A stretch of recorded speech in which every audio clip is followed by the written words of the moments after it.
আজ নিয়ে চলে এসেছি একটা নতুন রেসিপি। চলুন ঘরেই কি সুন্দর করে বানিয়ে নিতে পারবেন ডালের বড়া, দেখা যাক তাহলে।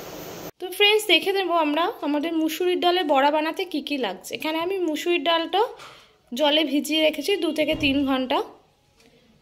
এখানে আমি কাঁচা লঙ্কা কুচি নিয়েছি, পেঁয়াজ কুচি নিয়েছি, আদা নিয়েছি এরকম করে কেটে, শুকনো লঙ্কা নিয়েছি, রসুন নিয়েছি আর নুন নিয়েছি। আমি মিক্সি নিয়ে নিয়েছি। ওখানে আমি আগে ডালটা দিয়ে দেবো, ভেজানো ডালটা আমাদের।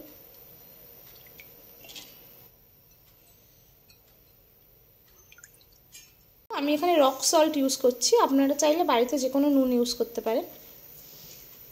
আদা দেব, এর জন্য কটা রসুন দেব, আমি ফ্লেভারের জন্য কটা রসুন দিচ্ছি, আপনারা চাইলে স্কিপও করতে পারেন।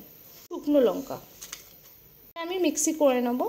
মিক্সি করে নিয়েছি, হয়ে গেছে আমাদের মুসুরির ডাল যে বাটাটা, সেটা হয়ে গেছে। এবার এর মধ্যে আমরা কিছু জিনিস অ্যাড করব ভাজার আগে। যেমন এর মধ্যে কিছু পেঁয়াজ কুচি আমরা অ্যাড করে দেবো, লঙ্কা কুচি অ্যাড করে দেবো, দিয়ে এটাকে ভালো করে মেখে নেব। কড়াই আমি তেল বসিয়ে দিয়েছি, তেলটা একটু গরম হয়ে গেছে। এবার আমরা আমাদের বড়াগুলো ছেড়ে দেবো।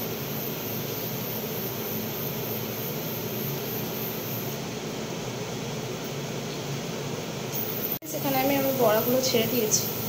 একটা সাইড হয়ে গেলে আবার উল্টে দেবো আরেকটা সাইডে। আমার ডালের বড়াগুলো রেডি হয়ে গেছে, ভাজা হয়ে গেছে পুরো। আমি এবার তুলে নেবো। আমার ডালের বড়াটা রেডি হয়ে গেছে, যেটাকে আমি শুকনো লঙ্কা ভাজা দিয়ে সার্ভ করেছি। আপনারাও এরকম ডালের বড়া বাড়িতে বানিয়ে খান, পান্তা ভাতের সাথে, ডালের সাথে, যে কোনো সবজির সাথে দারুণ জমে যাবে। এরকম ডালের বড়া বাড়িতে বানিয়ে খান, আশা করি খুব ভালো লাগবে।